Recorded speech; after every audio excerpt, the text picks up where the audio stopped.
Good evening, peoples. I'm Pastor Leia, and this is my friend Ginger Snap here, who, as always, loves doing these videos with me.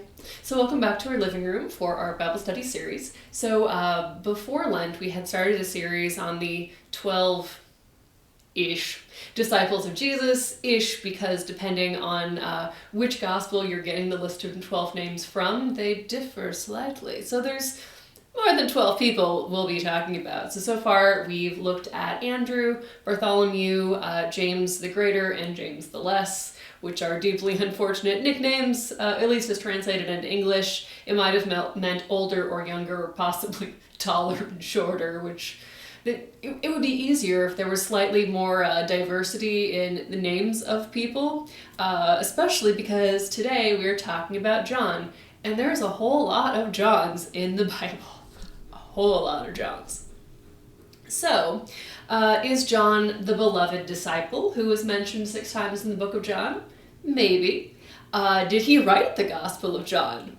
Maybe. Did he write the epistles of John? Maybe. Although they were almost certainly written by the same person, the Gospel of John and the epistles of John. There's 1 John, 2 John, and 3 John, which I believe we read through, I want to say the summer before last. Pretty sure. Or at least one of them. Anyway, this is definitely not the John who wrote the letter of Revelation. That is just definitely a different John. Anyway, there's like a whole honkload of Johns running around. And of course, this is also not to be confused with John the Baptist, but anyway. So, in the Gospel of John, there is this guy who is referred to as the beloved disciple. He's not named, but the author refers to this beloved disciple 6 different times, and the beloved disciple is the author of the book. In the closing lines of John, the author references the beloved disciple, and then it is that disciple who is writing this book. It's so weird how none of the other 3 gospel writers ever refer to a beloved disciple. Is it beloved disciple or like self-loving disciple who wants to give himself a fancy epithet? Anyway, I think it's funny that he I don't think that Jesus would have had like favorites. Pretty sure that's like a whole thing that he actually talks about more than once. Anyway, the Gospel of John was written sometime between 60 and 100 AD, depending on who you ask. So that means that if the Gospel of John was written by the Apostle John, he would have been kind of getting up there in years if it was potentially written as late as almost 100 AD. So very often in art, John is shown as a very young man, to make it more plausible that he lived long enough to write this book, because, today it's unusual to live past 100. So if you can imagine in the first century, it would be very surprising if like a 80-ish year old man was writing one of the Gospels. The Apostle John was pretty widely considered to be the author of, the Apostle John and the author of John were pretty widely considered to be the same person until like the 19th century. So that's why John is so consistently depicted as a young man, and considered to be like the youngest of the disciples. Boy, you are purring. Do you really like John that much? Apparently. So actually I wanted to read 2 little excerpts from the book of Acts rather than the book of John, just to, throw things off a little bit, because John, of course, does quite a few things in Acts. His adventures continue. So in Acts chapter 3, one day, Peter and John were going up to the temple at the hour of prayer at 3 o'clock in the afternoon. And a man lame from birth was being carried in. People would lay him daily at the gate of the temple called the Beautiful Gate, so that he could ask for alms from those entering the temple. When he saw Peter and John about to go into the temple, he asked them for alms. Peter looked intently at him, as did John, and said, "Look at us." And he fixed his attention on them, expecting to receive something from them. But Peter said, "I have no silver or gold, but what I have I give you. In the name of Jesus Christ of Nazareth, stand up and walk. And he took him by the right hand and raised him up. And immediately his feet and ankles were made strong. Jumping up, he stood up and began to walk. And he entered the temple with them, walking and leaping and praising God. All the people saw him walking and praising God, and they recognized him as the one who used to sit and ask for alms at the beautiful gate of the temple, and they were filled with wonder and amazement at what had happened to him. I love that he doesn't just get up, he jumps up with enthusiasm. It's a nice little detail. So of course John continues to go and do things. So we don't necessarily know this for sure, but there is a tradition in the style of medieval hagiographies, books about saints. But there's a tradition that John hung out in Judea for like 12 years after Jesus died. And then the Assumption of Mary happens, which in Catholic tradition is an idea that like Jesus ascended directly into heaven, so did Mary. It's not in the Bible, but it's a part of. You could just sit still. I am petting you. You don't need to aggressively headbutt for more attention. So Mary ascends directly into heaven. The Assumption of Mary is, fun fact, what the dorm that I lived in my freshman year of college is named after, Assumption Hall. Very Catholic school. Anyway, what was my point before I got distracted by purring? So after the Assumption of Mary, he went to Ephesus and helped lead the church there. Ephesus as in the church community that the letter of Ephesians is written to. So, let's see, in chapter 4 of Acts, as John's adventures continue, and as my cat seems to want to help me turn a page here, Peter and John were speaking to the people, the priests, the captain of the temple, and the Sadducees. And the Sadducees came to them, much annoyed, because they were teaching the people and proclaiming that in Jesus there is the resurrection of the dead. So they arrested them and put them in custody until the next day, for it was already evening. But many of those who heard the word believed, and they numbered about 5,000.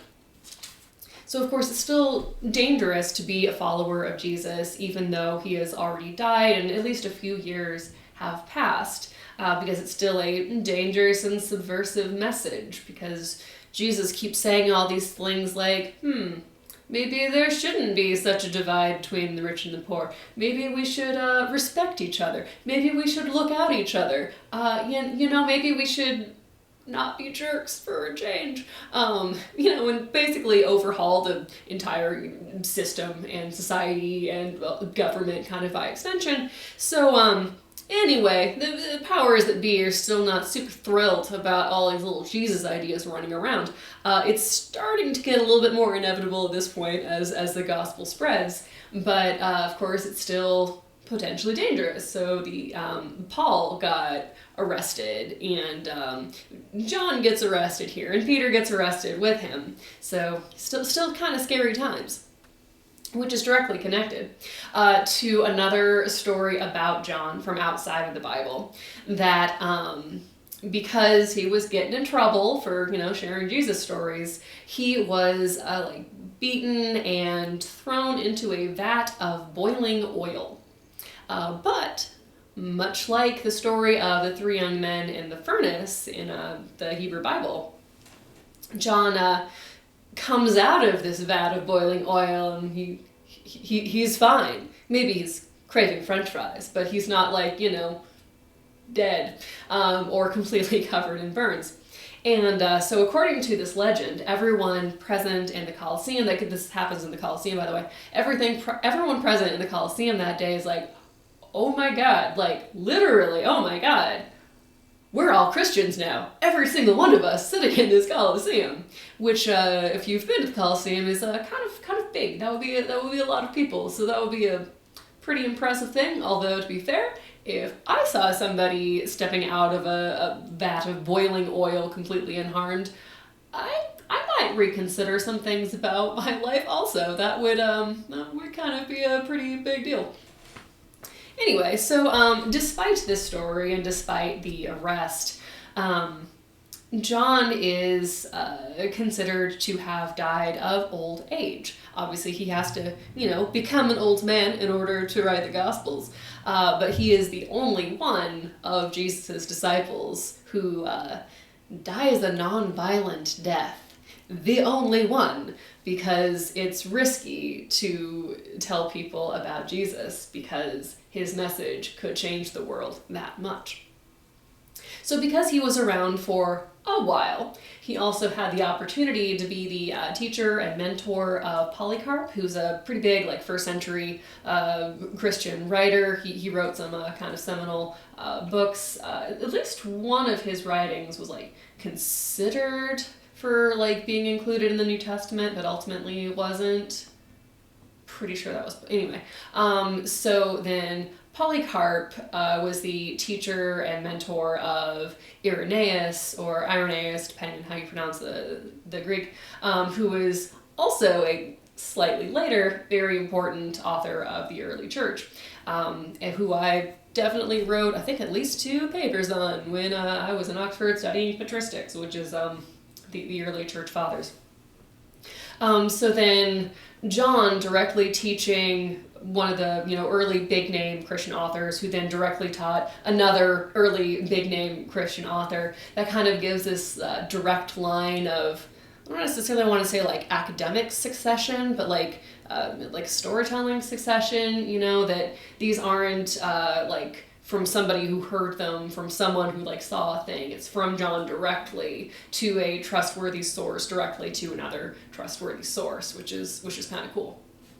Anyway, according to legend, he died in the year 98 in the city of Ephesus, which is now in Turkey. So yeah, he was really writing right up to the end if the gospel was potentially written as late as 100 AD.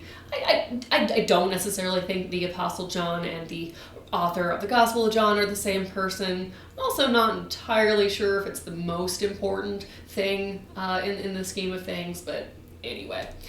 So there was a basilica that was built, a big church in a certain style, that was that was built on the site of where his tomb was thought to be in the 6th century, so, a while after he died. It was briefly converted into a mosque in the 14th century when some, kind of disagreements were going on in the area, and different people were now in charge of Ephesus. An understatement, anyway. But then not all that long after that, it was partly destroyed by an earthquake. So you could still go to see, I think there's a wall or some reconstructions and remains of the basilica, but it's definitely not still standing. But I think it's pretty cool that there was basilica built on that site. There's a lot of really old churches that there's a specific reason for the exact spot where they are. In Rome, there are churches that are built over the original house churches of the 1st century, which is really cool. And as generations pass, we don't even remember whose house church it necessarily was. But it just gets added into the story. Anyway, old churches are cool. Yeah, so it was a mosque for a bit, and now it's mostly in ruins. So, according to the scripture of the Latter-day Saints, or the Mormons, John never died. Jesus says something along the lines of, don't be surprised if you are still around when I come back. And so, according to Mormon tradition, he came over to the United States, and so he taught Joseph Smith, which then loops him into that direct line of storytelling succession of the Gospels. And then in this Mormon tradition, John the Apostle is also the author of the Gospel of John, and is also the beloved disciple, and is also the author of Revelation. Scholars would generally disagree on the author of Revelation being the author of the Gospel of John, but most people are like, yeah, John is the beloved disciple, so sure. Anyway, so in art, especially like medieval art on, he's most often a very young man as a disciple. Sometimes he's a super old man with a big gray beard, with like books and writing implements, and that's more of John as the gospel author rather than hanging out directly with Jesus. But there's nothing in between. He's either like a teenager or in his 90s. Anyway, so also in medieval art, he's often portrayed as being kind of almost androgynous looking, to make him look like noticeably younger than the other men around Jesus, so he doesn't have a beard. And there was a whole like style of piety, spiritual kind of tradition of him being a bit more androgynous looking, which is not something I'm familiar with, a little aspect of medieval spirituality. Anyway, some people insist that the figure of John in the painting of the Last Supper is Mary Magdalene. No. I did a video on Mary Magdalene a while ago, and it's John the Apostle. Like it just is. Anyway, so each of the four gospel writers have a traditional symbol in art, because there's just so many apostles and saints and various figures of the Bible. We have to have ways of telling them apart. And so, a gospel writer is, a guy like writing a book, but like, how do you tell them apart? So John then is shown with an eagle, whereas Matthew is either an angel or a man, Mark is a lion, and Luke is an ox.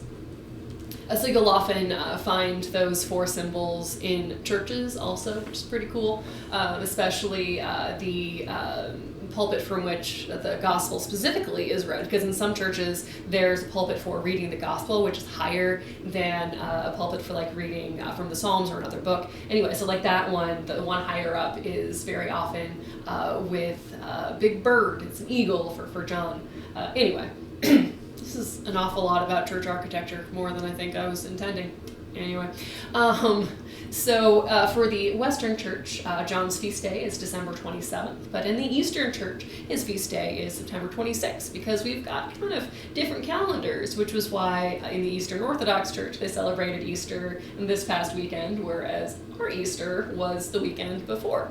If Easter had been 2 days ago, I wouldn't have had a migraine for it, but alas, I'm not Eastern Orthodox, so anyway, that was such bad timing on behalf of my head.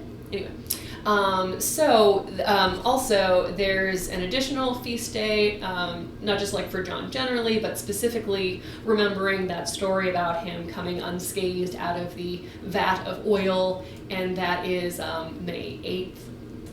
So we've talked a bit about the relics of the apostles. A relic is most often like a bone, maybe sometimes something that they owned or touched, that the saint did.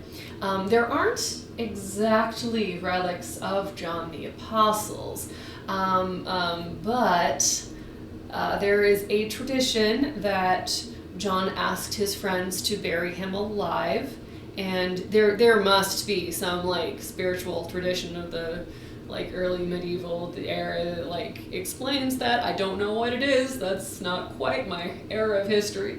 Anyway, but the disciples, or John's disciples specifically, were like, we don't feel great about that.